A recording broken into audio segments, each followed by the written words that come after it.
Welcome to the Country Fried Outdoors Chasing Your Experience podcast.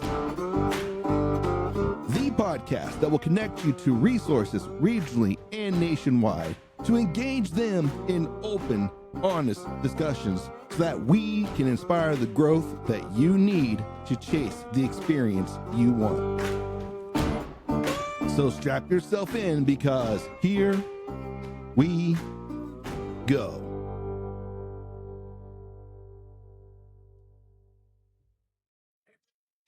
Hello, everyone, and welcome to another episode of the Chasing Your Experience podcast. I'm your host, Sean Smith, and we have a special one in store for you today. I've been tracking down this company since probably about, it's been several years now, because I first met them at the open season sportsman show there in Columbus several years ago. And been dying to get them on the podcast because I really believe in what they're doing. They're an arrow manufacturer, arrow supplier here in Ohio. I love their premise that they're doing where they give you an option to purchase like 3 arrows if you want to test something out, but you don't have to fully commit to something without testing it first. Love the premise, love everything about it. Most of it is, I think some of the components when I first heard was locally sourced, but I'm talking about Warhead Arrow Company, and I couldn't think of anyone better to represent the company than the owner himself, Jason Lucas. So everyone, help me welcome Jason Lucas to the show. How's it going, everybody? How are you, man? I am just peachy. Work, eat, sleep is what it seems like. Well, I guess we might as well make hay while we can, you know? Oh, yeah. Enjoy it while you can do it. Yeah, absolutely. Well, Jason, you're first time coming on a podcast, and hopefully we'll get to see you again at, if we, later down the road at a certain point, maybe get another episode in to get some updates and stuff and along the way. But you're first time on, so I guess we'll just kind of open like this. Tell the folks a little bit about yourself, your background in the hunting, and not necessarily just the hunting industry, but just hunting in general, outdoors. And we'll just kind of start opening up from there. What do you think? All right. That sounds good. I love talking about it, where I started at, and especially in the archery, because archery is a passion. So I hear you, brother. I think it's been roughly 22-ish years ago, I believe, when I started, when I shot my first deer with a bow. It was a Buckmaster's BTR that I picked up from Walmart, and grabbed a handful of arrows from Walmart and let it rip. Never looked back. So a buddy of mine, which, rest in peace, but he got me into archery. I lived in Indiana, so kind of hard to talk about that part of it because he's not with us anymore. But he got me started into deer hunting, whitetail hunting, turkey hunting, stuff like that.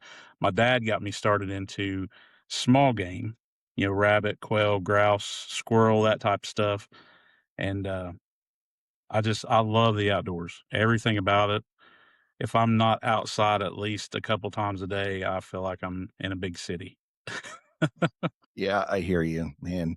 So I travel a lot for work here in the States, and not in the States, but here in the state of Ohio. And I always dread going to cities because it's just a different atmosphere. And it's just so much bustle, so much cluster. Like, it's so relieving to come back out. And because I'm from Tuscarawas County, so we get a little bit of some city, a little bit, but nothing huge, right? Yeah. And you get a chance to get away. And I just find it so much peaceful. It's too hectic in those areas for me to stay. Like, I don't mind going, visiting, doing the work I got to do, and then leave. But outside of that, I'm happy where I'm at. I get to be outside. Got to be. Oh yeah, no doubt. Well, man, I'm sorry to hear about your friend. I know, that's always a hard thing to lose somebody that's close to you, especially someone that's meant so much to you when you're, that brought you into the outdoor world. And I'm sorry for that loss. But at the same time, I think he's a little bit grateful for the passion that he helped instill into you and how that's lived on and what you're doing today, which is amazing. Oh yeah. Every second of it, man. I wouldn't trade those memories for nothing, man. It was deer camp every weekend, for 5-6 years before I moved back to Kentucky. So yeah, well, that's awesome because there's a lot of things that does not seem to happen much these days. Like you see, there are a few pockets of people that still do the camps and stuff, and Mhm. I think it's just become so much of an individualistic sport, especially with archery. You know how personal that is. That we've kind of lost a little bit of that. Um, I Yeah, know, I know here in Ohio, like that was the main reason why I gun hunted was just the camaraderie behind it. Then as that group started to fade off and fade away, some aged out, some moved away, some just didn't do it anymore. It kind of lost its luster to me. And then yeah. archery, like you, is a passion for me. So I kind of stayed with it. So That's like, one thing I've tried to start. Um, like I think it was last year, the year before. It's 2 years ago. I started a deer camp. Like I'll send like random invites out to people that I meet and people that I know, and just if you can come, you come. If not, then that's fine. But I'll just send random invites out. And certain times of the year during hunting season, I will have deer camp to just have that. And that's something I started. We're going to do it again this year in Kentucky instead of Ohio. And it's just something that I think is important, in my opinion, for archery and just for the camaraderie aspect of it. yeah, there's a lot to be said about that human aspect of the hunting group being together, like the shared experience with each other. I don't want to get too scientific in it, but just that shared experience that we have with that, it's like primal Yeah, to us. It's something that yeah, we need, despite our best efforts of trying to get away from it with all of our socials and all of our electronic life and our busy lives and stuff.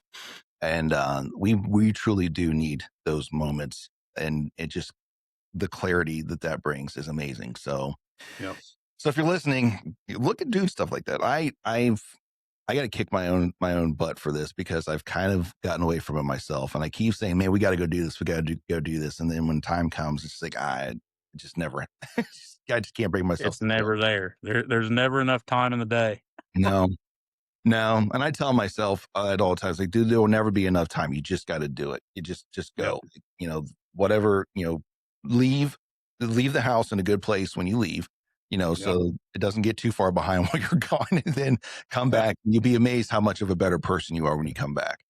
yep, So well, man, that's a little bit of your background. So you're pretty passionate about archery, and I am as well. And I kind of chuckled when you said that you got your first bow from Walmart and your arrows from Walmart.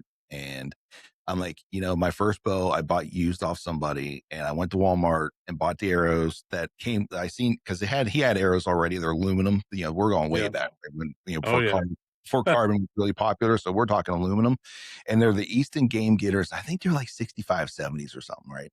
And this yeah, goes to show you how ignorant I am. Back then, obviously, you don't know what you don't know. I kept buying those arrows because, well, I thought that was for a 65, 70 pound bow. That's what those numbers to me meant, right? So I just continued to buy those, right?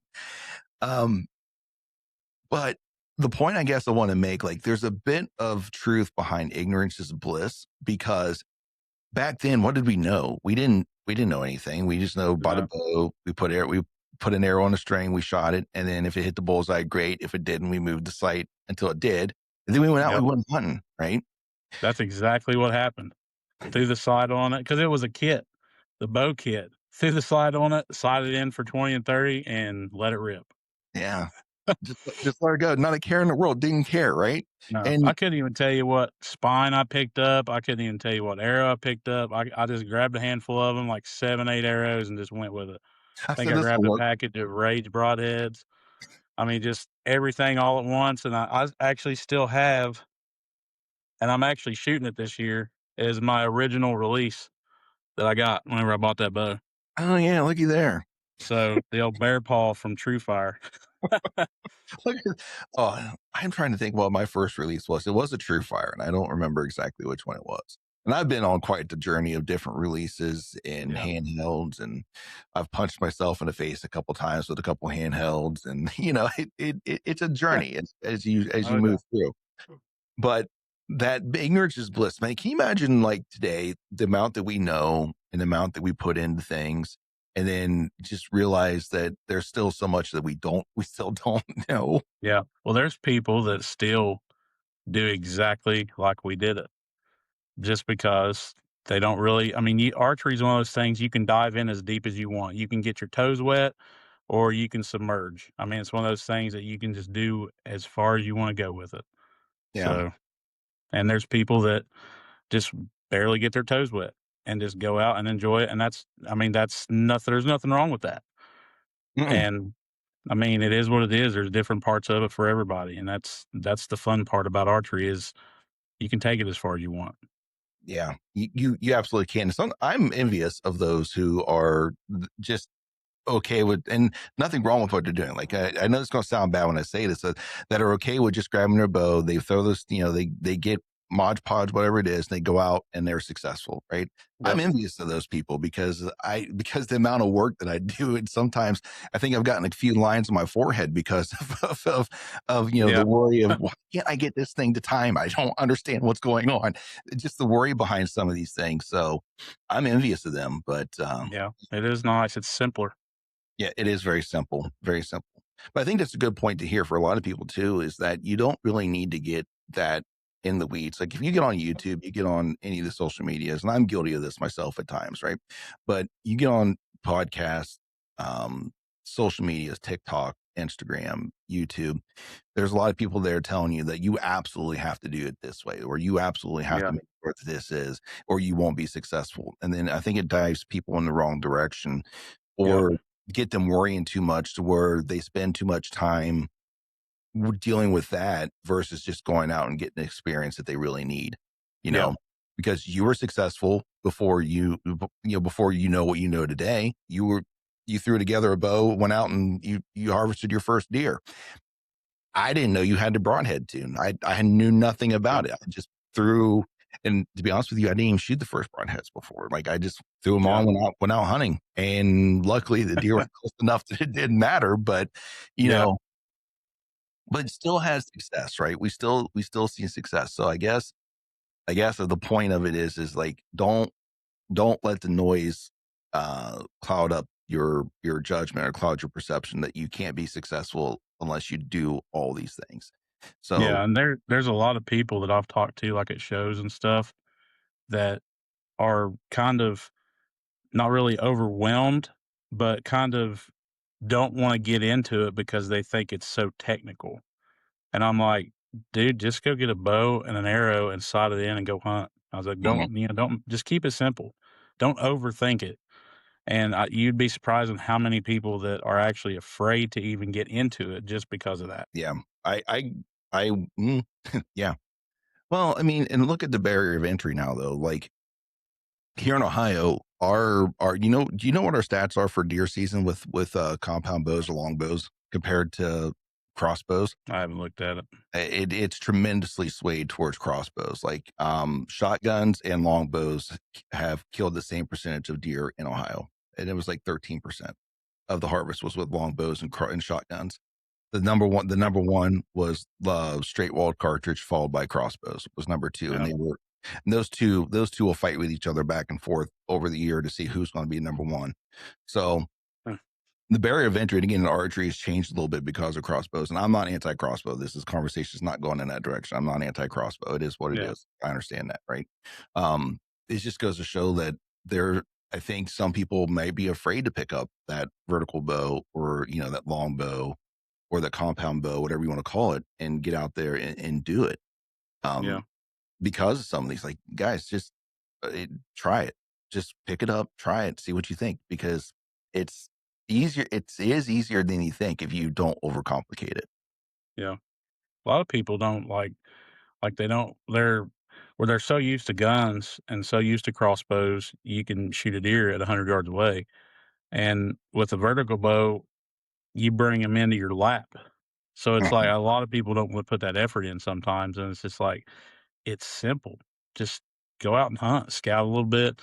And I understand people don't have time to do that too. It's just one of those things. But they just, it's a season. They go out. Hey, I've been successful in gun season, so why would I change it? You know what I mean? Something like that. But I mean, I definitely try to sway people towards trying it because there's no feeling like it whenever you are successful with a like compound, recurve, or anything like that. But it's just a different feeling than taking one from 100 yards away. Whenever you shoot one at 7 yards.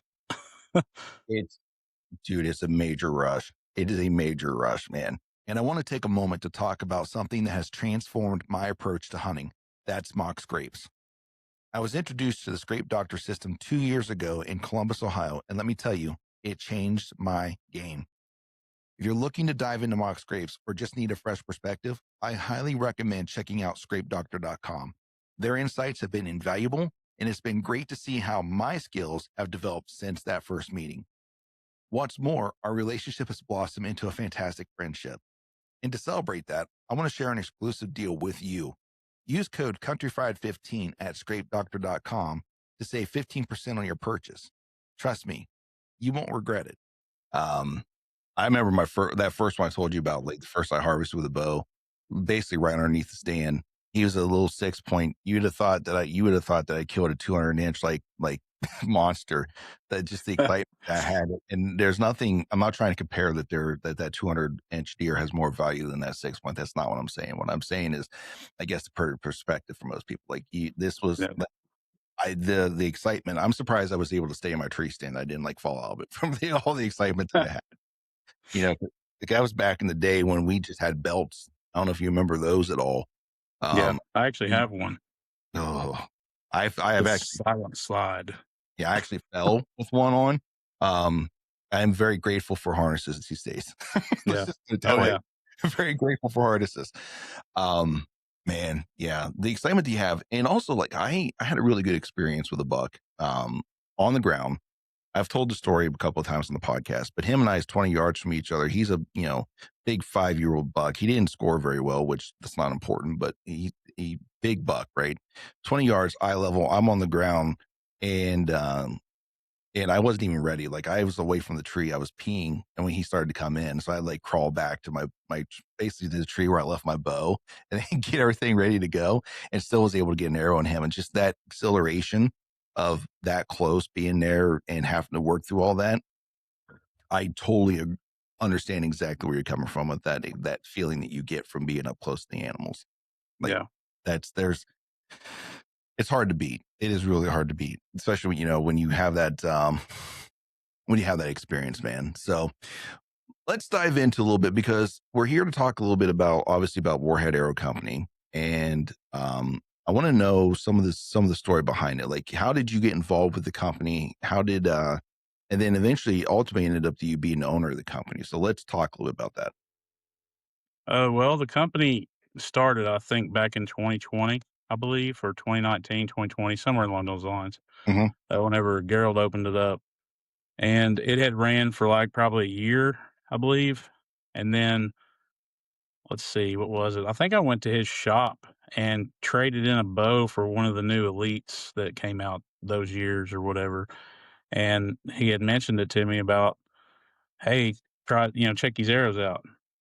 Got the arrow company and blah, blah, yada, yada. And I'm like, okay, well, so I jumped on the field staff. I was like, I'll shoot them. I ain't worried about it. I'll do it.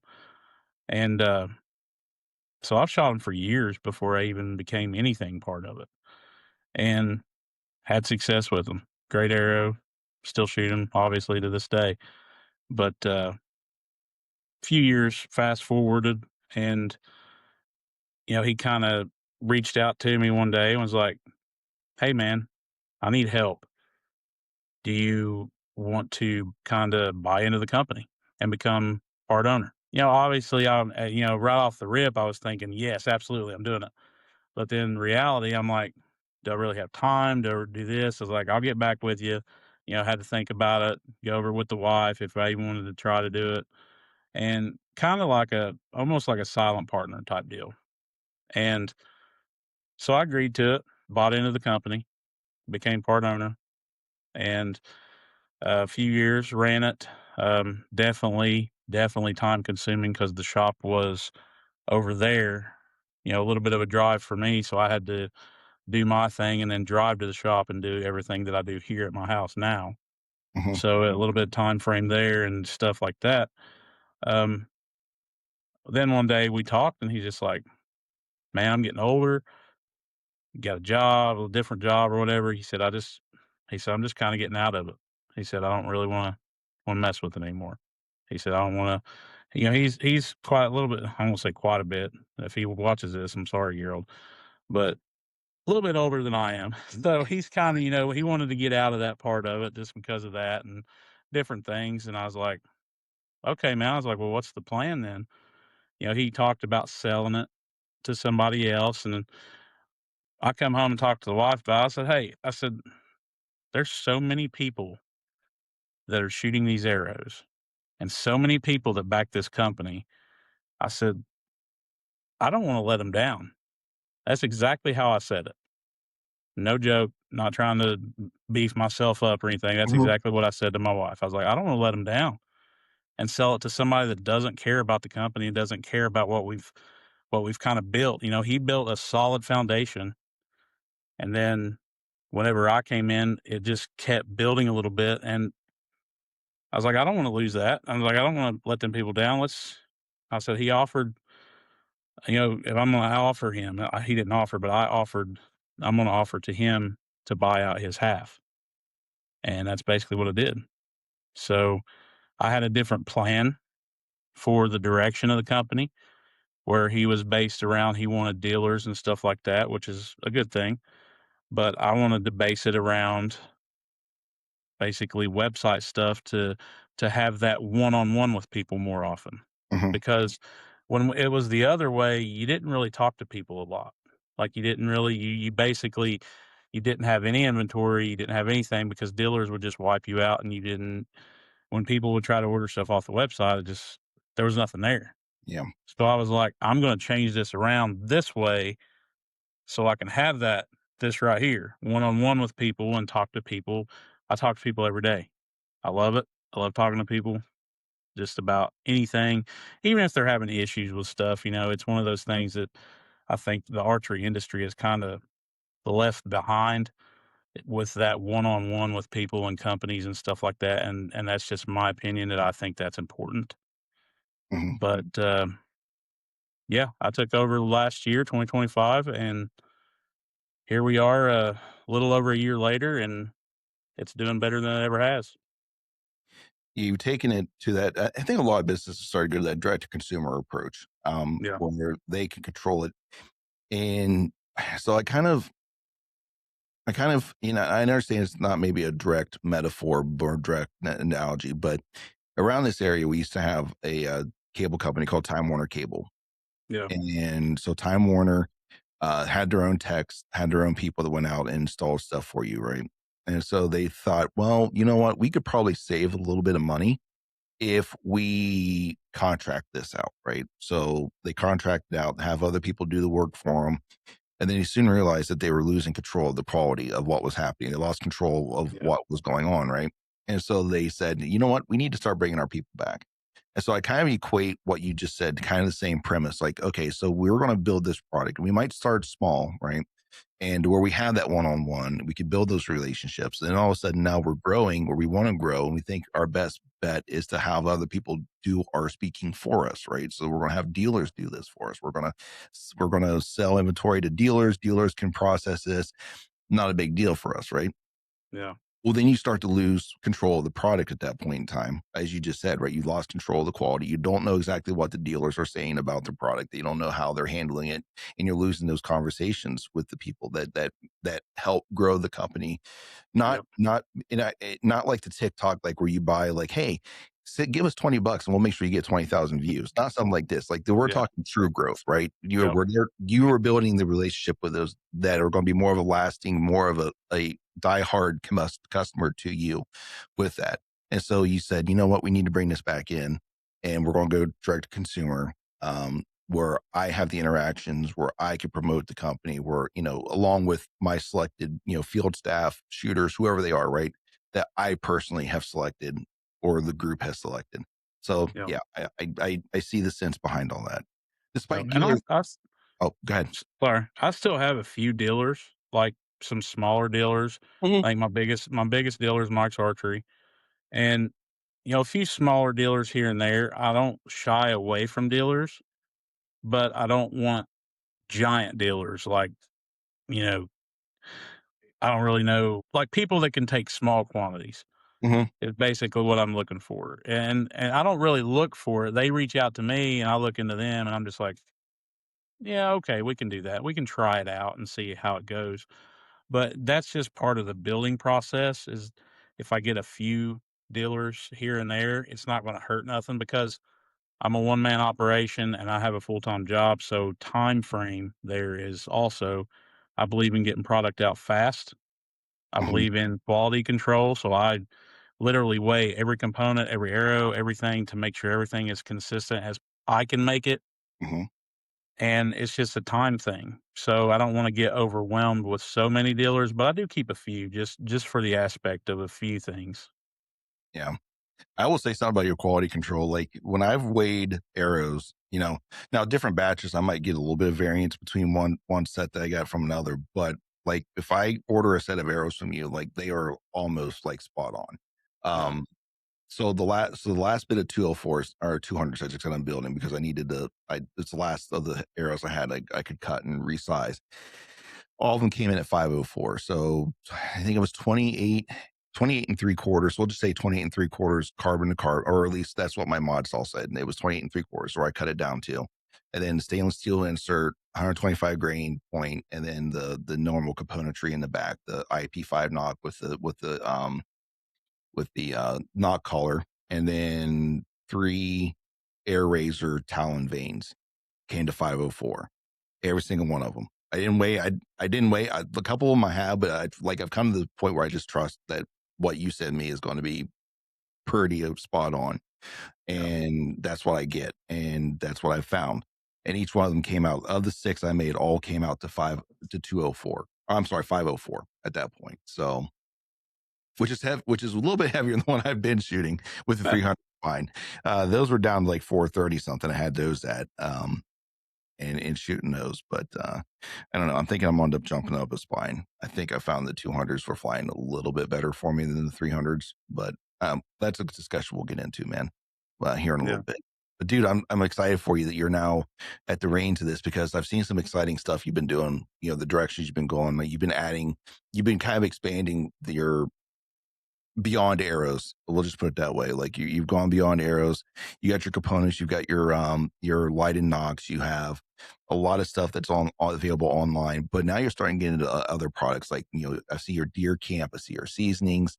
Like there's a lot of things you're direction you're going into. Was that part of your vision for the company? Was to go this way, or was it just it kind of one of those things just that kind of fell in your lap and decided to go that way? Well, it just kind of happened. Like I had no plan whatsoever to do anything like that. And everybody knows I use boutique wraps.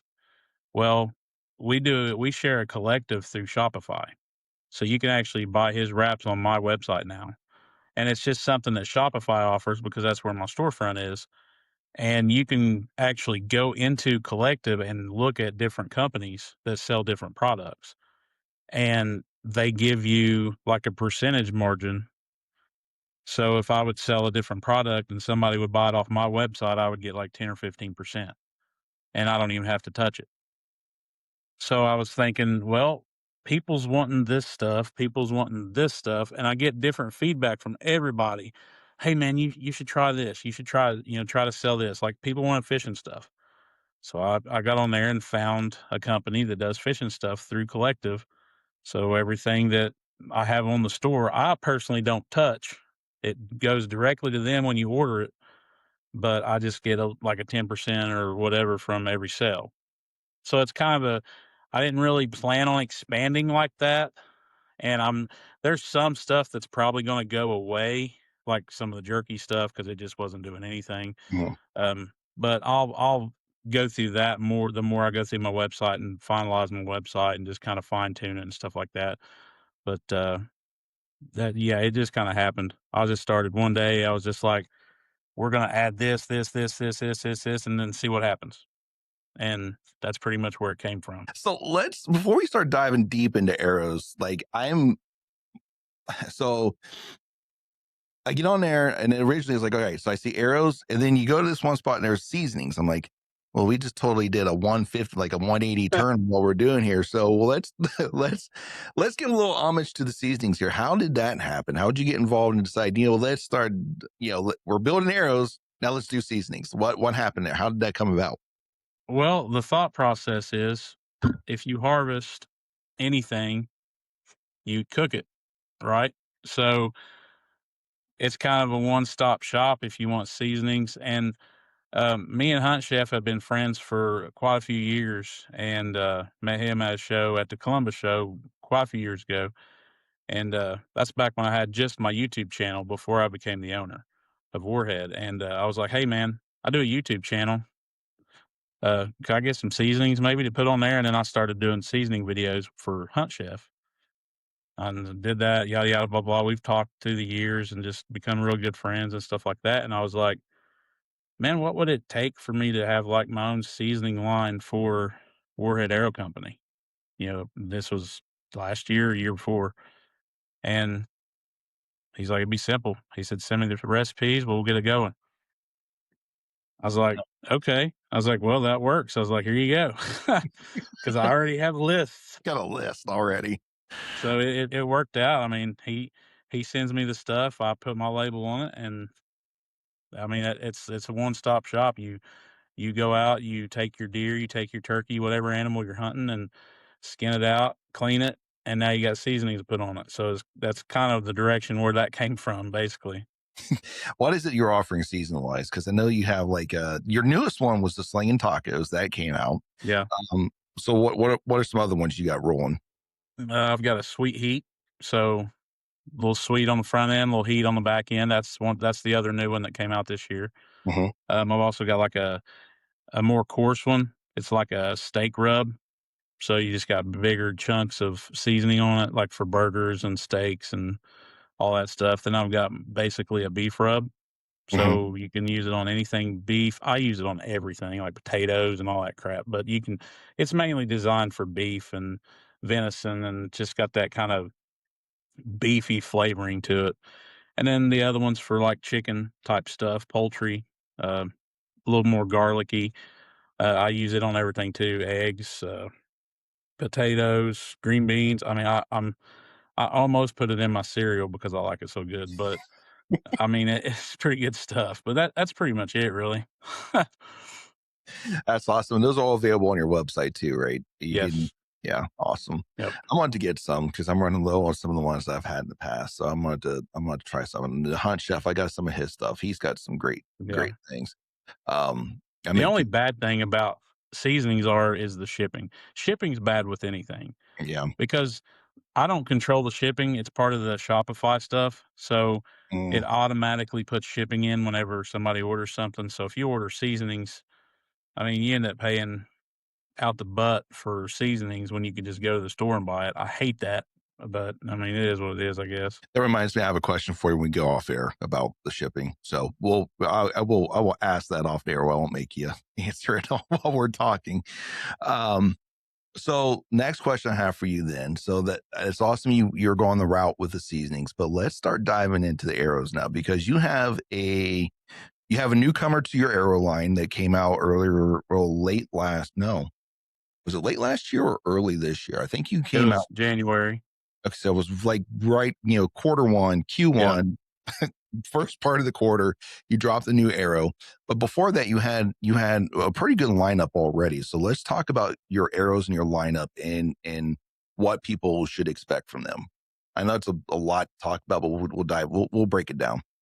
Well, just don't ask me the price of them because that's one thing I haven't remembered yet. Out of all the things I can remember, I can't remember pricing unless I look at the paper. But I'll cut you off. I'll say they are really really reasonably priced compared to, if you take a comparable arrow from somebody else and compare to an arrow from Warhead, they are definitely very value packed. I will put it that way. So continue. um, the arrow line was basically set at the foundation whenever Gerald started it. Hmm. Um, I mean, I don't know how much detail I'm going to get into with it, but he did some testing for a couple years before he actually brought Warhead online. So reached out to a couple manufacturers, got a bunch. I mean, he showed me everything, a bunch of stuff, and a lot of it was just kind of, nah, don't really want to put my name on that type of stuff. And then, he was about ready to give up, and then got this other manufacturer, got his specs, sent him his specs or whatever. They built the arrows for him, sent them to him, and that is literally the Rain, the Exothermic, the Tomahawk, the crossbow bolt, the Endeavor. He actually used to have a 27, but he discontinued that. I think that's pretty much it. But Mhm. but that's the line that he started off with as the base. So you got the Rain, which is a 5 millimeter. That's probably been the top seller period for all of since the company's been open, Mhm. except for this year with the new one. But anyway, um, it's a heavy arrow. It's a carbon weave. So, I mean, a little bit of strength there with the weave. A lot of people say the carbon's weave is stronger. Some people say the rolled carbon is stronger. A couple people have taken like 19, 20 animals with one arrow before they've broken it or cracked it, and they didn't even crack it that bad. So it's thick wall, all that type of stuff. It's just an all around strong arrow. Mhm. And then a 245 platform in the exothermic. I mean, that's just your basic standard. So if you'd go to Walmart and grab a handful of arrows like we did back in the day, that's basically the size you would get is just a standard 245 size or 246, whatever. And a little bit thinner wall, but still, rolled carbon. It's pretty strong for what it is. I know guys, it's taken 6, 7 animals with one arrow and still going strong with it. Um, the tomahawk, I don't really see a whole lot of 4 millimeter guys. Here and there, I don't really sell a lot of them, but the thick wall on the tomahawk is probably one of the thickest arrows I've ever seen as far as carbon thickness and stuff. It's really heavy, really strong because you think it's a micro size arrow. It's got to be something in order for it to hold together because it's so small in diameter. So, a really thick wall there, Mhm. and I mean that's pretty much it. I don't really sell a whole lot of crossbow stuff, but I mean the crossbow stuff is you can cut it down to whatever size you want. It's just like a regular carbon arrow, so you don't have to buy like certain Mhm. things. That was based around dealers and stuff. So Yeah. dealers they can just buy one thing and then cut it down to what they want. But it's a carbon weave also, so a 300 series. And then Well, you got that's the lighter, which I don't do 3D. I mean, I've never have. I'm a hunter. That's Mhm. just who I am. I've never shot target or anything like that, but a lot of guys shoot the Endeavor 23, 77 GPI, really thin, but really 300 series, really fat arrow, and they do pretty well with it. That's pretty much the old line, uh, basically in a nutshell. Mhm. I know there's a couple other comers into this too, so we'll get into those. The one I seen, what is it? Is a frenzy or which? Yes. Well, we went to whenever the first year that I joined the company as part owner, we went to the ATA show in, was it Indianapolis or St. Louis? I think it was Indianapolis. I don't even remember now, but anyway, that's irrelevant. And, we had talked about or he had talked about doing an arrow with those guys. They're based out of West Virginia. They're pretty local here to us or 45 minutes away or whatever. And, they had talked about doing an arrow together. So we kinda got some samples of some different stuff and started testing some stuff just to kinda see. We sent them some samples and we basically come to an agreement all together and made it happen and have an arrow with the Whitetail Frenzy team they're based out of West Virginia. So, basically the same components as the Rain, half out sleeve. Used to have a post and sleeve, but somebody put a patent on that, so I couldn't sell that anymore. Mm, But is what it is. mm. So, that's pretty much it other than the new one that just came out. The the Mac Daddy, the one that's taken over everything. Yeah. So we're here. Let's talk about the rain tear, man. Let's talk about it, man. What was what led you down that road? Because it's a phenomenal performing arrow, and I trust me, I know. I So have seen so many people and talked to so many people at shows, people messaging me, and every once in a while, somebody would kinda not really take a jab, but kinda like, "Man, when you gonna get a lighter GPI arrow? When you gonna" and, I would just hear it periodically, like and that stuck in the back of my mind. I'm thinking, "I need to come up with something." I was like, "These arrows," the older arrows are die hard. They're great arrows, but I need to come up with something to kind of freshen it up a little bit. You know, it's been 5 years or whatever. I need to come out with something new. So that just kept clicking in the back of my mind. I'm like, lighter GPI. So I started looking at the Rain and I was like, man, I wonder if I can make a brother to this one, but lighter weight because of the strength, because of the stories I've been getting from the Rain. I mean, people shot through metal fences and everything and just pulled the arrow out and stuck it back in their quiver and kept hunting with it. And I'm just like, I need something obviously not going to be as strong because you lose carbon, you lose strength, but something that's pretty daggone close, but a lighter GPI arrow. And so Mhm, I sent some specs to the manufacturer. I said, hey, can you make these specs for a carbon weave, the same as the Rain, just these specs for it? And they sent me some samples, I think it was last year. So I've shot that arrow all year, tested it out. That's basically, if you've never seen any of my videos from last year, it's always all the older arrows. But all my videos, I'm shooting basically a blank arrow because that was my test arrow that I was shooting all year to test it to make sure it was going to hold up and be good. mhm, So I don't think anybody realized that I was just shooting a blank arrow because that's what I was shooting. But that's pretty much where it came from. I started shooting it and I was like, man, I shot it through some like frozen meat and stuff that went bad just to test it out and just different tests and hunted with it and all kinds of stuff. And I was like, this is it.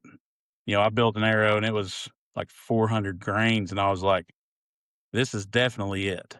I was like, cause you can, and now I'm 29.5 inch arrow. So anybody any shorter, 29 inch, obviously that weight's going to go down even further. And that's what people want. And I'm like, I need some components to come with it. So I ended up getting the hidden insert just for lighter options and all that type of stuff. And it's just been, I wanted to keep it the same basic principle as the Rain because that was my best seller and that was basically the staple of Warhead at at the time. mhm. But I also wanted it to have its own thing because it was a lighter GPI version of it. Yeah, So 5 millimeter, I think is honestly is probably the best of both worlds. Like yes, you don't lose a lot of strength that you would have with like a standard arrow. Standard arrows are yep, darn near indestructible. Um, but you also get the benefit of less wind drift and less yep, friction, whatever you want to call it, without going down to the difficulty of a 4 millimeter arrow and the yeah, componentry that goes along with a millimeter arrow. Like, so it's like a great marriage of both. And then now you've taken a great arrow, the Rain, and then now you've made it into a lighter version in the Rain Terror. And you kind of mentioned an issue. When I say issue, don't it's not what I really meant, but the a compromise you have to make because you're removing carbon to get this light, um, yeah. get this light GPI, right? So, what are I'll ask you this, maybe because I have an idea of like how this is done, but what has to be done? So, because as you're taking carbon away from this, like we understand if you shave an arrow, that's how you can change the spine of an arrow. You can shave the carbon and Yeah. so on. You can do these things, right? So, how do you get such a light GPI arrow and still be like a 200 spine or still a 250? Like, is there a different carbon that goes into that? I mean, you don't have to give me like the actual formula, but is there something that has to be had to do with the carbon? Because I've heard it has to be like a higher modulus, something like that, so it holds it, and that also becomes a little bit more brittle because of that. So It's just settings on your, like, CNC machine, okay, like, the way it's weaved and stuff. I mean, okay, it's nothing real like, if you go into a machine like, "Hey, I need a 55 grain whatever," you basically put it in, and it's basically unfortunately, technology is the king in some aspects of building everything, so mhm, you just basically punch it in and, "Hey, I need this and this and this," and it basically does it itself, so there's really no different process.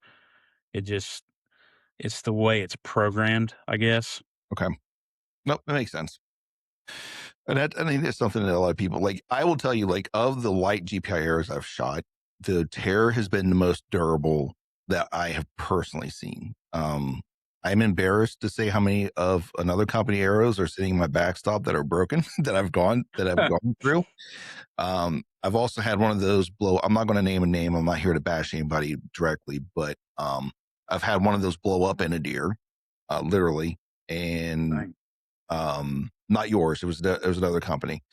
Blew up into a deer.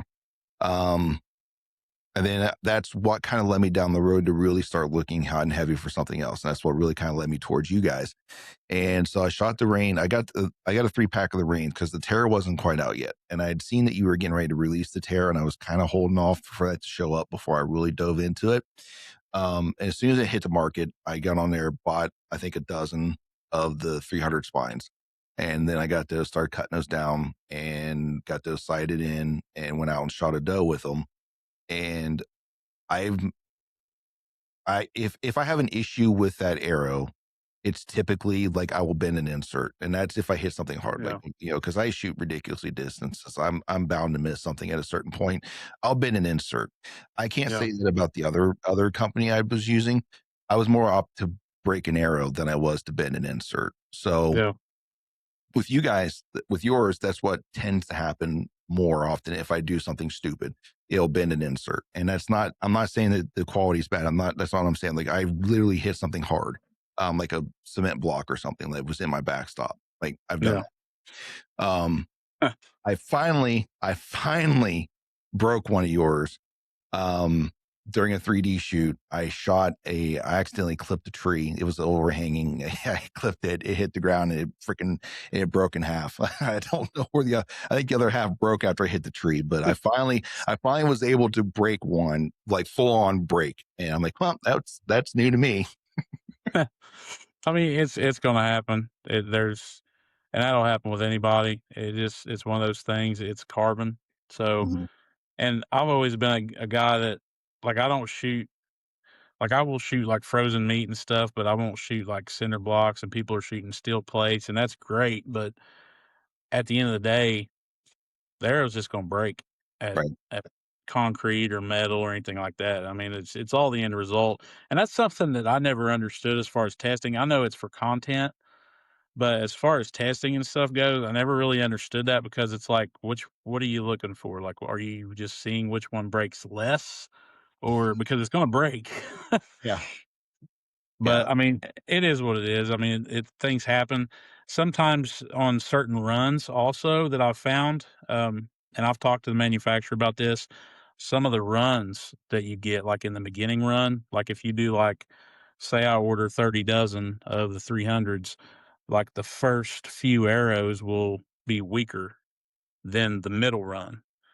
Like the whole middle, like you go through a few arrows, it kind of almost like the programming needs to set in the machine. Okay. So, and I told them to don't send me those freaking arrows. Don't send me the first dozen.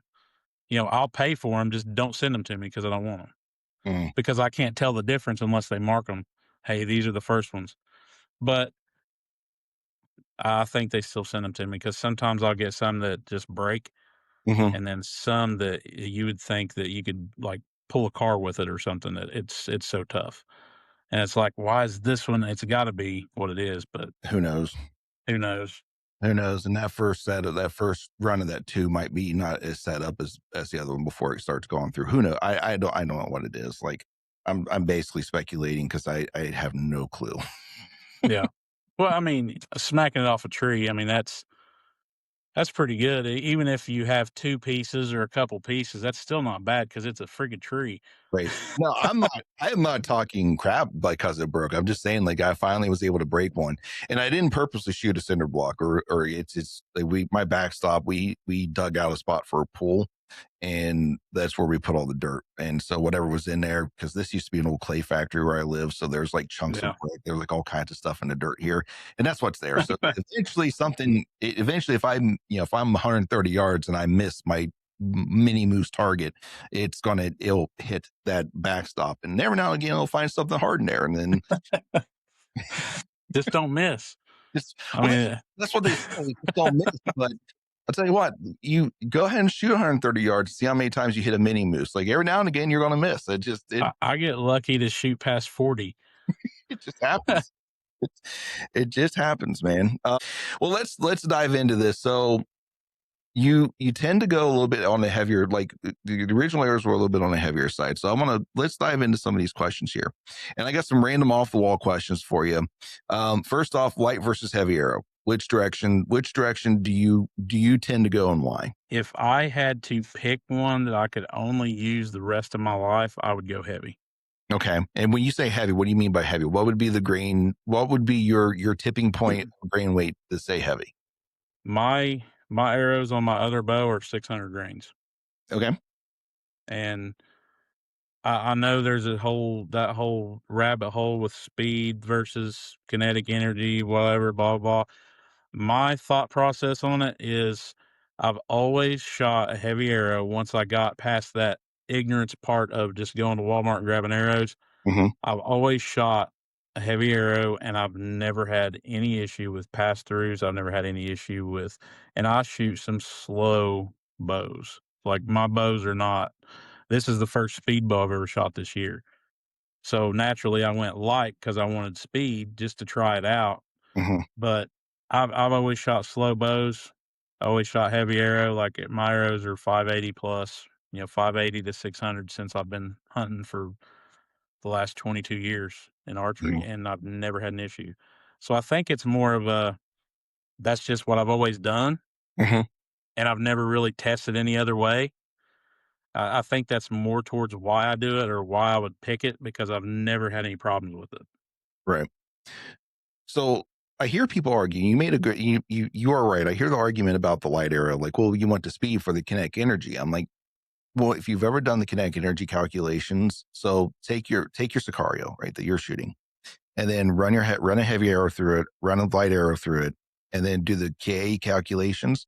You're going to find that the heavier arrow actually it's slower, but it has a higher KE. It's not Yeah, much. There's not a big difference. Like you're talking maybe 1 to 2 foot-pound differences on a faster bow. I've yeah, seen it. I've seen more of a difference on like a trad bow when you start getting heavier versus lighter. There's more of a difference because the heavier will collects more energy. I don't know the exact answer to it, but yeah, there is more of a drastic change in KE in a trad bow than there is a compound bow. So what I found is that your heavy arrow does present a little bit more KE, not much more, just a little bit more, right? But they're pretty much similar to you. It doesn't matter what speed you're throwing out of that bow.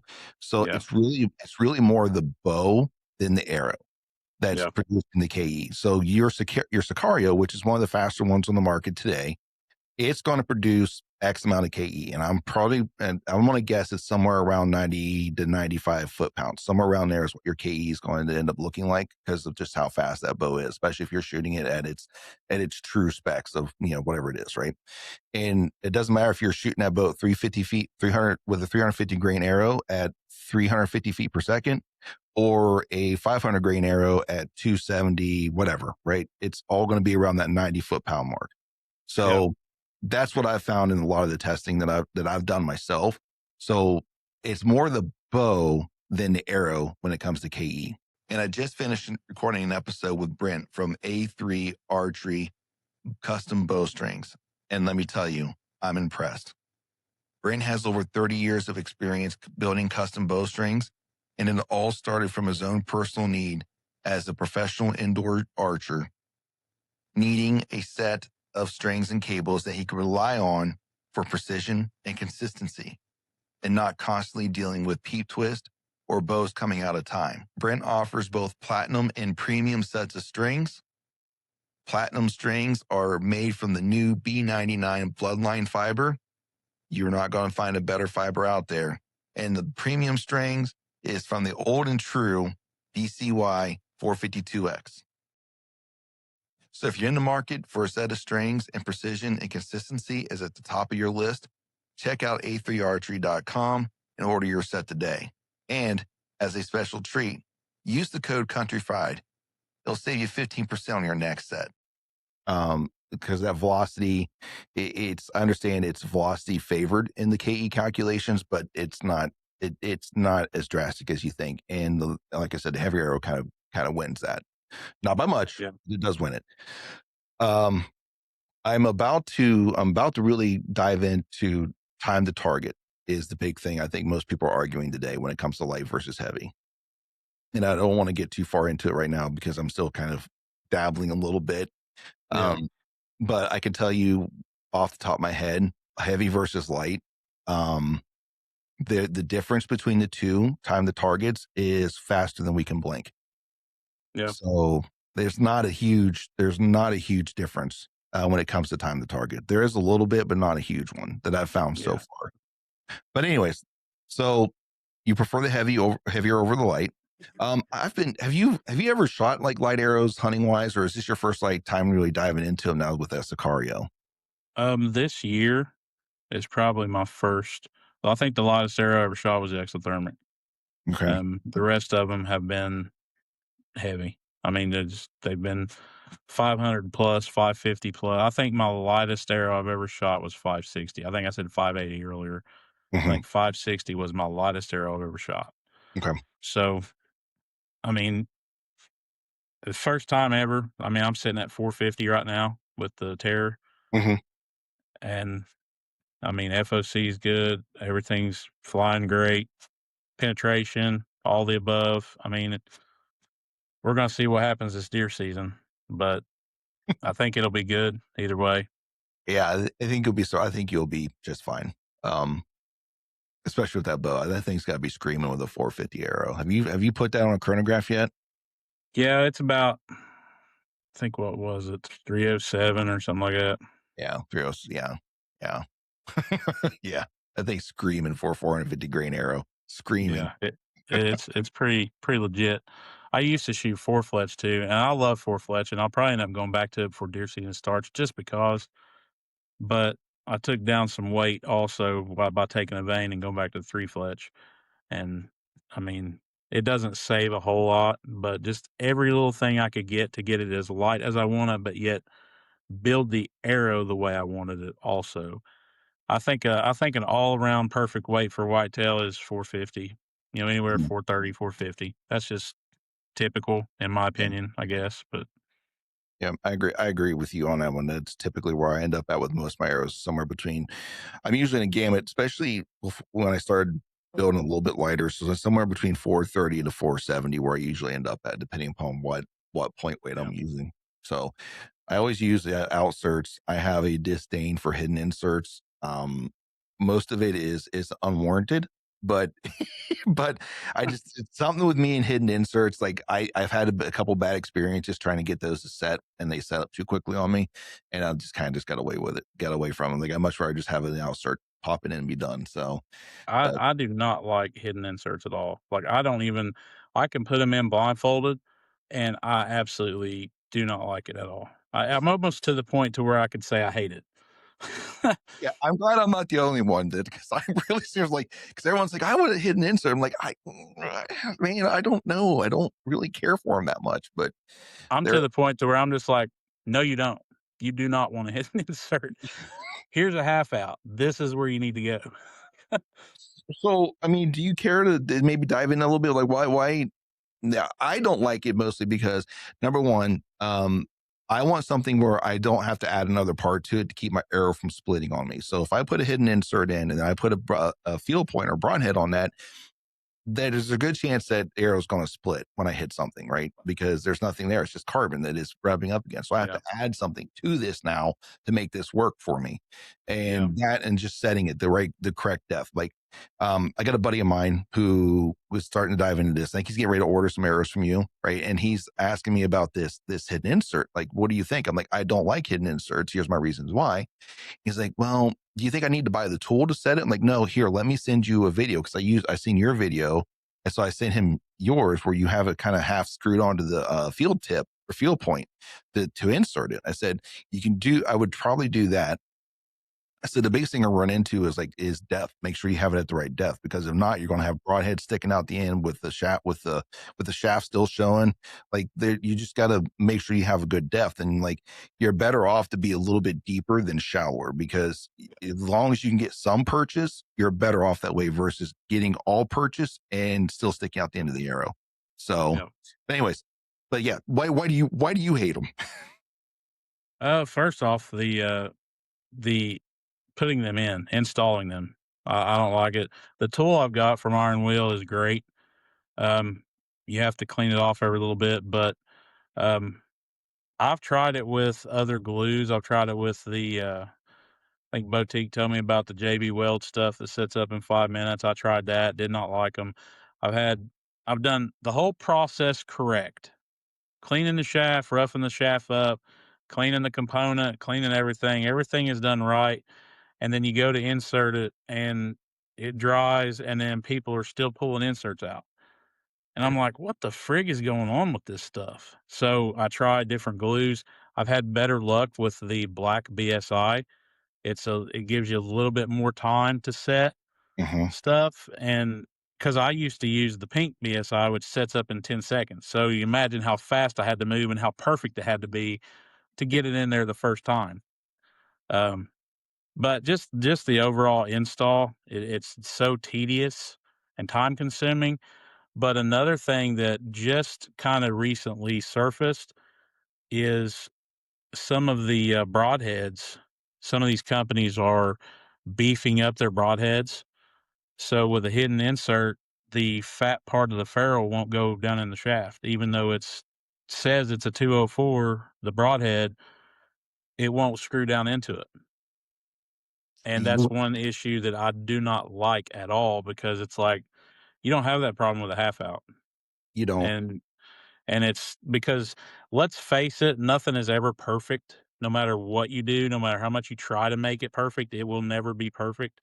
And sometimes you could get a dozen arrows and two of them be just a tiny bit smaller on the insert, on the Hmm. inside, like a 203 or just above a 203 on a 204 shaft. And that fat part of that broadhead will not go in. Yeah. And that's an issue that I just don't like, and that's one of the reasons why I don't like the hidden insert. There's just that, and then plus what you said, you have to add an extra component on top to protect that carbon, and it's just additive things, which, people like it. It is what it is, Mhm. but just me personally, and I'll build them all day long, I don't care, but that's just my personal opinion. I've always liked the half out, I always liked the design of it. You're 9 times out of 10, you're hunting animals that have pretty much a pretty thin skin basically to a certain point. Mhm. So you don't really need a whole lot there. Your arrow's gonna be fine. It's not gonna break. A lot of people, I get questions, "Is that component gonna smash through the arrow?" I'm like, "Yeah, if you hit like a piece of steel Yeah. or or a cinder block or something, if you miss the target at 130 yards." But I mean, it's just one of those things that you just kinda you gotta kinda feel what you want, kinda play around with it, and, Mhm. I give a lot of different options on that so you can play around with what you want, but me personally, give me the half out all day long. Eh, amen. I hear you. I'm with you. I'm with you on that. Um, so here's the next one for you. So if you're building your arrow that you're going to be using, this is the only arrow you're going to have. What material would you pick for your components then? So your inserts, stainless steel, aluminum, or brass? If I was gonna do an outsert, I would look into the stainless. Okay. Brass is probably not a bad idea. I haven't got any, like, outsert brass, but, stainless or titanium. Titanium is a little bit stronger, Hmm. but you kinda get that little bit lighter weight than stainless, so you can kinda play around with that a little bit, so I would probably say stainless or titanium. Okay. Yep. I hear you. I hear you on I'm actually working on getting some. I don't even know if they make them or not, but some titanium half outs. that. Okay. That'd be So that that'd be great. so yeah, that's kinda where I'm at with that. I mean, brass, like I said, brass is pretty tough too for Mhm. what it is, but, definitely stainless or titanium for Yeah. sure. I'm with you on that. I've had too many issues. Now, if you're talking about a standard insert, like say for your 245s, I'd not ran into too much problem with aluminum because there's not Yeah, enough of it sticking out for it to become an issue. However, yep, when you start getting into like the 5 millimeters and things like that, you gotta steer away from aluminum, in my yeah, opinion. You yep, got to jump up to stainless steel or titanium, where you're going to be bend. Or like I can bend stainless steel, so I know what I'm going to do to aluminum. Like yeah, I know what's going to happen to aluminum. yep. Um, Well, uh, I have some aluminum half outs or not half outs, but outserts for the, Tomahawk. They okay. look identical to the stainless ones, but they're aluminum. but I pretty much recommend like 60 pounds or less draw weight. Anything above that, you're just going to take a chance on bending them, breaking them because it's aluminum. Yeah. So, I've had a few people test them out with 80 pounds and stuff like that, and that's a big negative on that side of it. It's a big But negative for a spider. You're asking for troubles, man. no, Um, yeah, big time. so the next one I have for you then is when it comes to arrow spine. I'm not talking trad bows. I'm talking compound bows. Is there such a thing as too heavy of a spine for a compound bow, in your opinion? I think it could be to a point. Hmm. Like if you're shooting 40 pounds and you want to shoot a 200 spine, I mean, that might be a little bit much, but realistically, I don't even know what the spines were of the arrows I shot when I first started hunting. So as far as I know, I could have been shooting 60 pounds and I could have shot a 150 spine for all I know. I have no idea because I never looked at it. Right. So, I mean, it's definitely weaker spine is definitely an issue for tuning and stuff, but you could possibly run into tuning if you get something that's way too stiff for what you're shooting. But I think I could shoot a 200 spine out of my Sicario just fine, in my personal opinion. Yeah. I say, and I am with you on that. Like I've got the 200s because I bought the 200s because I'm making turkey arrows. So I was making them really long and to hold the extra weight and all the length there so it's stiffer. But then I've come down to what I would use for a hunting arrow. And, so I took maybe 3 or 4 inches off the front of them. But I got those flying like super, super great out of and Yeah. now I'm 70 pound at 29.5 inch draw. So I got them flying super well. So I don't know. I think I'm with you. I think lighter, if you go, there is such thing as too light of a spine when it comes to tuning issues, but with compound bows and the way that they operate, so you're not trying to shoot around the shelf or off the shelf.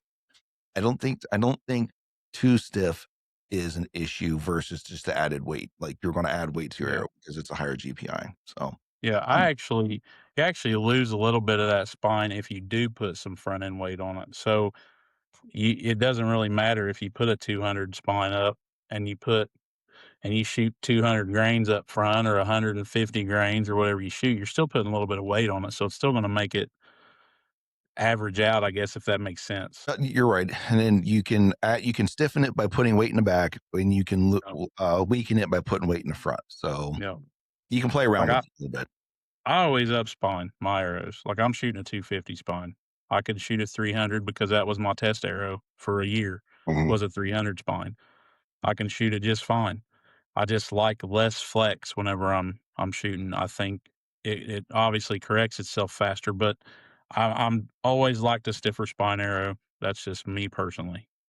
Yeah, I think I want to jump back to 250s when I make my next order with you. I think I'm going to jump with the 250s. The 200s are good. I like those, but I think I'm just going to like the happy medium between 300 and the 200 is the 250.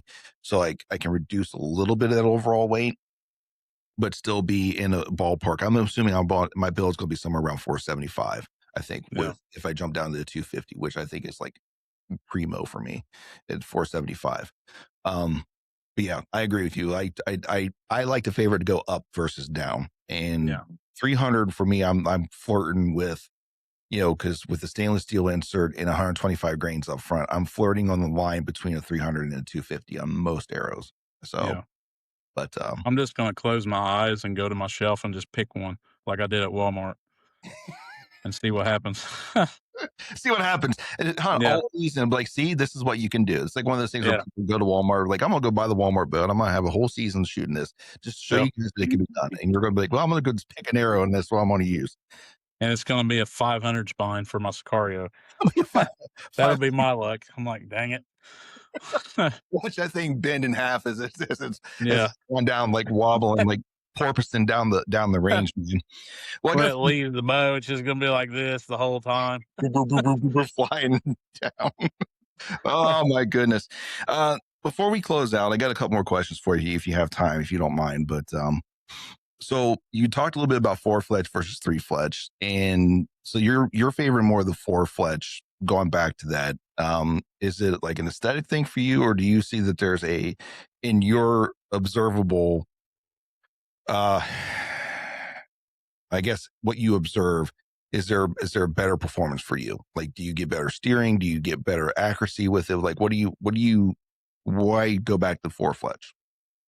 I change up broadheads a lot, like, just playing around with different stuff, and it seems like if I wanna go from a fixed blade to a expandable and then back to a different fixed blade or something like that, it seems like I get better steering with a 4 fletch, and just you can kind of visually see it, which, you're everything's tuned right, everything's like that, but you can just kinda see where the flex is on the arrow, and you see less of that with a 4 fletch for some reason. I think it just flies flatter, and you can steer those broadheads. I'm a fixed blade guy, so I shoot fixed blade anyway, and I Mhm. think that's kinda why, because I've always shot fixed blades, but I do shoot expandables also, but I think that just helps a little bit with steering on switching out broadheads a lot, because I change broadheads a lot, just trying different broadheads out because why not? You know what I mean? There's a lot out there. Might as well try them. Yep. Well, you answered my next question I have for you. Whether you're going to be a fixed blade or a mechanical, so you choose fixed blade. Which one do you mind sharing which one you shoot?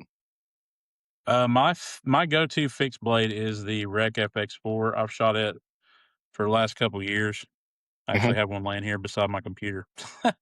Hmm. But, um, so far, and I know there's a whole lot of tuning stuff that goes into your bow and all that stuff, but so far I can slap one of those on there and I don't have to change anything with field points.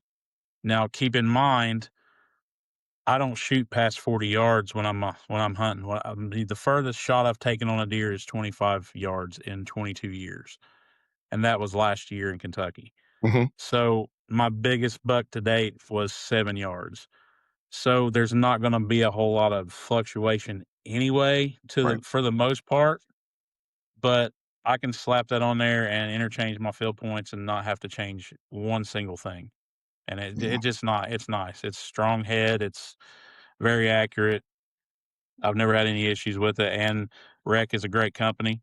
I'm not trying to, like, throw out a REK commercial or anything, but, Matt's a great guy, and I support them as far as that goes. I So mean, it doesn't hurt that you have a link to them on your website. So plus a little oh, yeah. going. So I get it. Like it's okay. Listen, we're here for you to get out whatever you want to get out, man. This isn't the one of those shows, man. I'm here to get out whatever you want to get out, brother. Well, But if in that case, I've got Warhead Arrow Co. REK broadheads on my website. there you go. There you go. Check them out. Warheadherocompany.com. Get yourself a set, man. Uh, uh, I fluctuate back and forth between fixed blade and mechanicals. And I think one of the biggest arguments most people make is blood trails Yeah. between the two. I don't know. I don't know what your experience is with this, but I'm gonna throw this out, and then you can chime in. I have found that it does not matter what broadhead I shoot.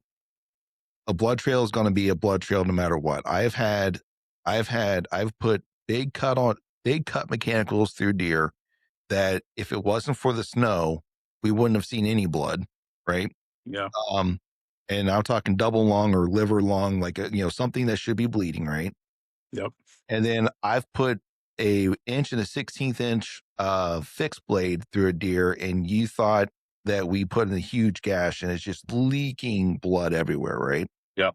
And I've seen both sides, and I've also seen inverses of that too, where the Yep. mechanical just looked like a murder scene, and the fixed blade you barely had a blood trail. I've seen both sides of this.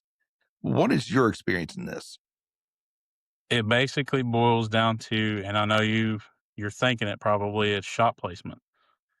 Some people that say they make a perfect shot probably didn't make as perfect of a shot as what they thought. And I have seen, like you said, I've watched them drop 10 yards away with a fixed blade, and I've shot a mechanical and let them sit and made a pretty good shot and let them sit for hours and come back and they're still alive. Hmm. and I'm sitting there and I'm looking at video of it and I'm like, "There's no way that deer should be alive. There's Right. no way." And he's still sitting upright and I had to put another arrow in him. And I'm like, "What the crap is going on here?" So maybe it wasn't a as perfect as a shot as I thought, but, I had video of it. I seen where the arrow went in. I'm just like, "There's no way that deer should have still be alive." Yeah. But, I mean, I had I'm not gonna name drop any companies or anything, but I had an arrow or I had a broadhead that did not expand. It was a front deploy many years ago on my biggest buck ever. Luckily, it was a perfect shot, and he went 40 yards. But I could tell by when I looked at the arrow, looked at the broadhead, I could tell it didn't even open. I called the company. I'm like, "Is there something I need to do?" I mean, I was relatively new because that's been many years ago. And I was like, "Is there something I need to do to the broadhead or something?" This thing did not open. I was like, "I can open it, but it did not open on it." Oh, they told me, "Yeah, you gotta work the mechanism." That's what they told me. I'm like, "Okay, well," but there again, shot placement. Right. It was good. It didn't open, and the deer went 40 yards. So I've had both experiences with both types. I'm not opposed to any of them. Everybody always like, "I'm diehard this, I'm diehard that." I'm like, I just want to try everything. I Right. mean, shot placement's going. You're going to be successful. It Hmm. doesn't matter what you're using. Um, I don't prefer. Me personally, I probably will never shoot a broadhead with a rubber O-ring on it ever again. I don't Right. like the rubber O-ring. Um, Other than that, that's pretty much it. I mean, you're going to be successful with the right shot placement, regardless of what you're using. But I've seen both ways. I've seen blood trails. A lot of people say fixed blade. I want fixed blade because I'm guaranteed a pass through. Nah, not really. Not every time. But that's what people think. And I get it. It is what it is. But I've even because they everybody says you lose that kinetic energy on an expandable that opens up frontwards, and I'm like, I've had complete pass throughs with 60-pound bow and no issues whatsoever with a front deploying expandable. And it's like it's just one of those things that just I think it boils back down to shot placement and everybody's so diehard on a certain brand and a certain this and a certain that. It's like just try some stuff. Don't be afraid. I mean, it's just make a good shot. I will. I'm not tooting my own horn. I have shot a lot of deer. I usually shoot somewhere between two to four deer a year. I've been hunting since I've been 14. I have shot quite a bit of deer in my lifetime. I have used both fixed blades and mechanicals, and they both equally work as well as Yeah. any of them. Right? They've not. I have not noticed one that does a blood trail better than the other. I have not noticed one that killed deer better than another. I have not Yep. seen this. Um, Shot placements is king. The only difference that I will tell you that I've ever seen is with a good sharp fixed blade.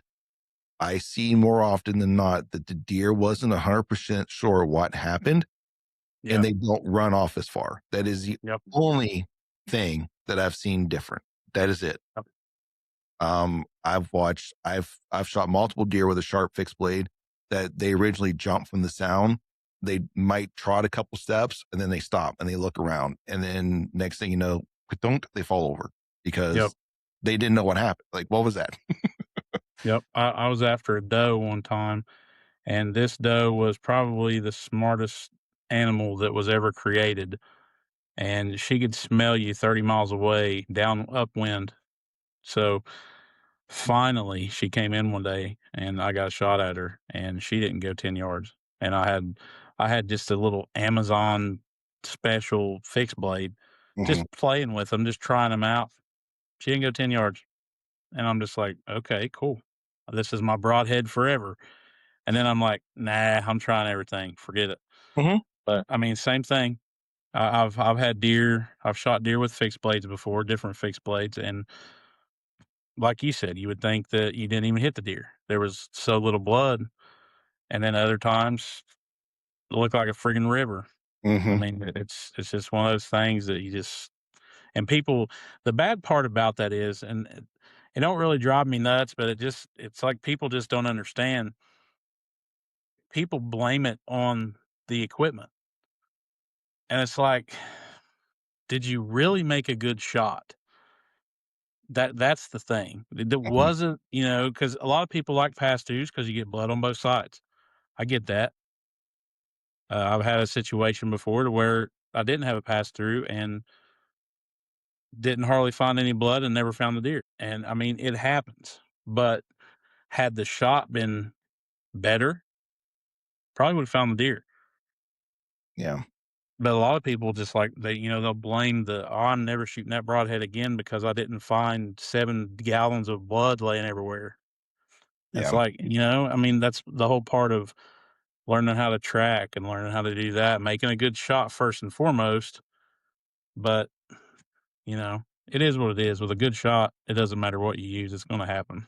Yeah. But here's the key concept though. Like once you lose confidence in something, whether it was its fault Yep. or not, you lost confidence in it. Like Yep. y- you're better unless you can rebuild that confidence, you're better off just moving off to something else Yep. to get that confidence back. Or if not, it's going to affect how you hunt and it's going to affect what you Yep. do. I'm not, Confidence is a big factor in yeah, hunting. I'm not saying be reckless and keep making the same mistake over and over again, but learn from it and become better. But you have to have confidence, and Yep. because you'll go out more, you'll shoot more, you'll sit and stand longer if you have more confidence in what you're Yep. doing. So, and that's about the only way you really. That's the only way you really actually harvest animals. Like, every now and again, you're lucky, but most of the time, it's a lot of it is seat time and learning animals and being there at the right point, at the right time. So I don't know. Well, there was a year there that I didn't think I was ever going. I mean, I think every animal in my woods was on crutches. I'm just like, man, why can I not do this? What is wrong with me? So I switched up my whole friggin' process, and it was just a confidence thing. Like Yeah, I was like, I can't hit a deer to save my life. I mean, I can hit them, I just can't kill them. yeah. And but I switched up a few little things and it's almost like got my mind off of it, and then walked out and started slamming them again. I was like, all right, this is it. Hard But stack. now I'm just like, you know what? I'm gonna shoot whatever I want to shoot. I'm just gonna be confident in my setup and my ability to do it. So Yep. No, that's 100% what it is. So when it comes down to just confidence, like, and if you're confident with it, you keep rocking with it. No matter if it's mechanical, whatever it is, right? Whatever you're confident in, yep. keep using it. And we would like to thank you for your support of the Chasing Your Experience podcast. If you'd like to continue to support the podcast, then please check out our online store at bonfire.com. There, you can purchase exclusive Chasing Your Experience podcast t-shirts and hoodies for all members of your family. Check out the link down in the description to find the store. And now, back to the pod. But if you have an issue, don't be afraid to look inwards to see if you're maybe the issue, or also like don't be afraid to maybe look somewhere else if you want to. Like Yep. just don't blame it all on the equipment all the time, which is Yep. probably a good idea. You're in the arrow business and not the broadhead business, because you'd be getting a lot of phone calls every day. Oh Oh, yeah. your broadhead didn't do this. I wasn't it. Well, there was a guy, I don't even remember who it was. This was whenever the other owner had it, and they said that the arrow cost him the biggest deer of his life, and I'm just like, and Um, I was new to this, and I'm like, how did the arrow cost you? I'm like, did the arrow break in mid-flight, or did it break when you shot it? No. Okay. Well, did it break when it hit a tree or something before you hit the deer? I mean, did something happen? Did it just spontaneously combust in mid-flight? No, I hit the deer. I hit the deer. I'm like, so you made a bad shot. Gotcha. no, I hate it. Listen, Like it's not the friggin' arrow. no, I've made a mistake once, but where I was using light and Nox and they didn't really fit in the shaft very well. So they moved a little easily. And so I go Noctune like all my arrows to make sure they're coming off the bow the same. And this one, I don't know what happened, but the knock ended up twisting a little bit. And I was using all white fletchings, 4 fletch. So it's not like you really knew what was supposed to be up without marking it. I did not do that. That was a learning lesson for me that day. Um, but it is spin enough to where when I shot at this buck, it ended up diving low and right, like low and I'm sorry, low and left. So it hit him way up front in the brisket. I'm like, what just happened there? So I came home, I shot that same arrow again, did the exact same thing. So I twisted the nock. Well, I think one to the next setting on the fletching. Like, so I rotated like 90 degrees, shot it again, hit the bullseye. I'm like, there you go. Oh, there you go. That was my oopsie daisy. It's not the arrow's fault. It wasn't the Nox fault. Like it was user error essentially, right? That's what that became. Yeah. Well, man, before we close this out, like lighted Nox, what are your thoughts on those? Do you like using those? Have you what were your thoughts? Yeah, I do. I like the whole concept of them. Me Hmm. personally, I like seeing like from distance, mostly practicing because 9 times out of 10, if you shoot a deer in the middle of the day, you're not gonna be able to see it very good anyway on video if you film. But just basically for practicing and stuff, I can kind of see because I'm getting older. My eyes are not the greatest in the world. I do have some reading glasses that I wear sometimes, but I just I want to see where the arrow is actually hitting at, so I don't have to walk up there and be like, maybe I hit it, maybe I didn't, just so I know where I'm hitting, where I'm aiming at. That's I think that's a really good concept for a lot of knocks. Like I said, low light situations when you're hunting. I mean, I get that part of it too when you're filming and stuff, and that's pretty fun. I like them. I Yeah. mean, I was going to shoot the tomahawk one year, and I didn't do it just so I could shoot a lot of knock. So, so yeah, pretty much. Awesome. Awesome. Well, I'll tell you this, since you're getting older, don't, if they ask you when you want to do bifocals, if and when that time comes, do not do progressives. If you want to continue to shoot archery really well, they are horrible for trying to see and shoot with archery wise. Cause I have them now Yeah, and like the eye doctor's like, oh, this will help. This will help. And the problem is that, so for me to see distance, I have to do this. And then this is like middle. So if I'm like just looking straight through, and this is like middle distance, and then I have to do this if it's like up close. And so when you're shooting archery, where are you always looking through? You're always looking through the yeah, middle. So yeah, it's no. So if you ever get to that point, don't do progressives. Like do the hard line bifocals if you're going to do that, or stick to contacts, because I shoot way better with contacts. I can see better, and they're not bifocal contacts. They're just regular for my yeah. far sightedness. So yeah. That's that. I'll give you Okay. that little tidbit of information. Don't do it. Appreciate that. Even if your insurance will pay for the best of the best, don't do progressives. I've learned the hard way. So next time I get glasses or whatever, I'm going back to regular glasses, or a hardline bifocal, because it won't be the progressive. I'll have my distance, and then somewhere down here I'll be able to look at my sight tape as I'm moving it, so I can see what it's. Well, Jason, man, it's been a pleasure having you on the show. I've been dying to get you on here, or at least Warhead on here, since I met you guys in Columbus.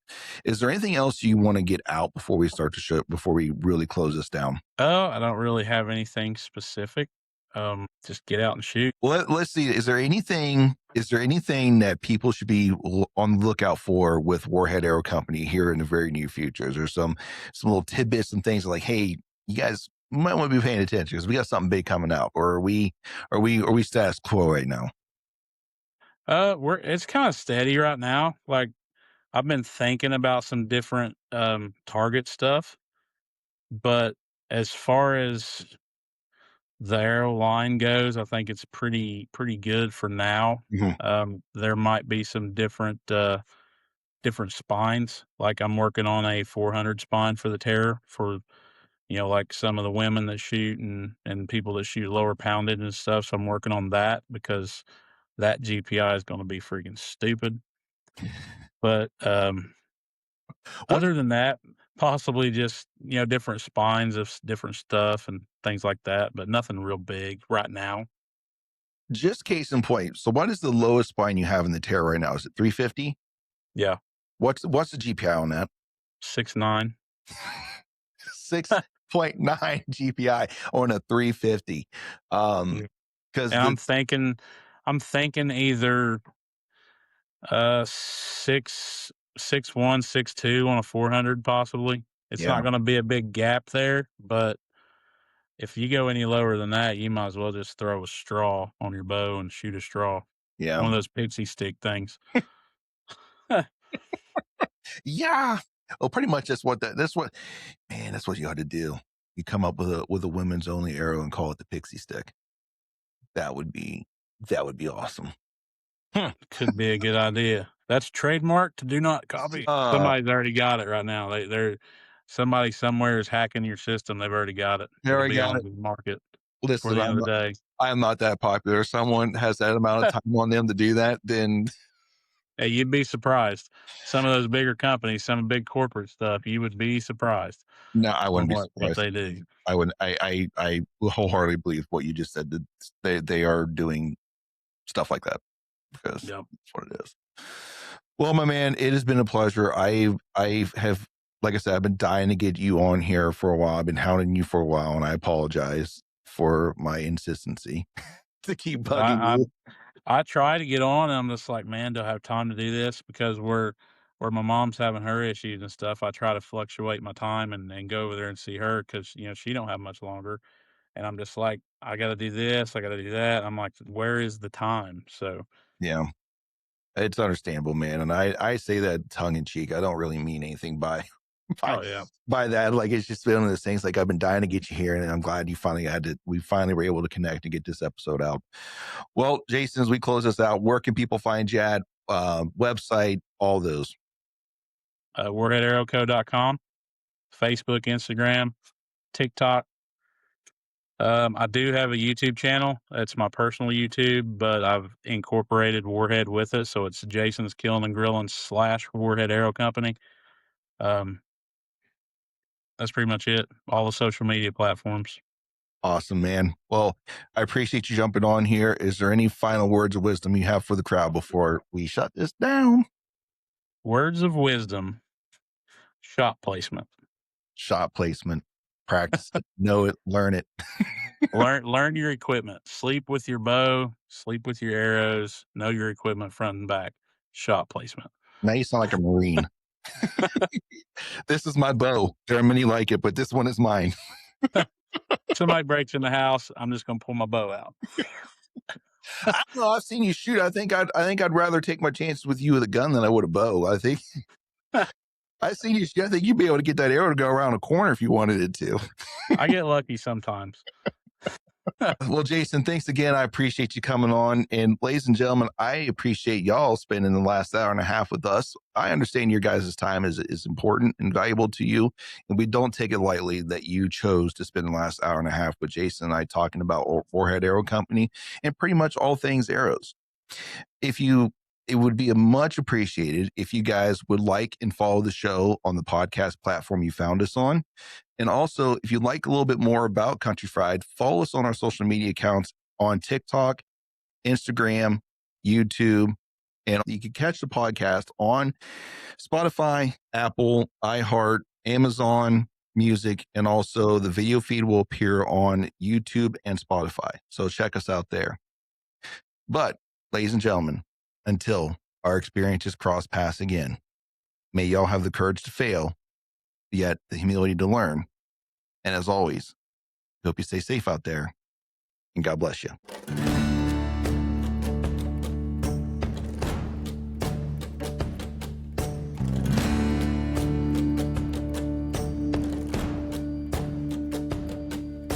Thank you for listening to the Country Fried Outdoors Chasing Your Experience podcast.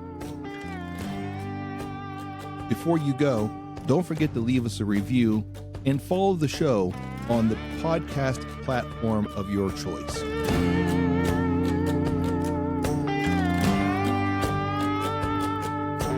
Are you hungry for more Country Fried Outdoors? Then follow us on Instagram at Country Fried Outdoors or subscribe to our YouTube channel at Country Fried Outdoor Productions.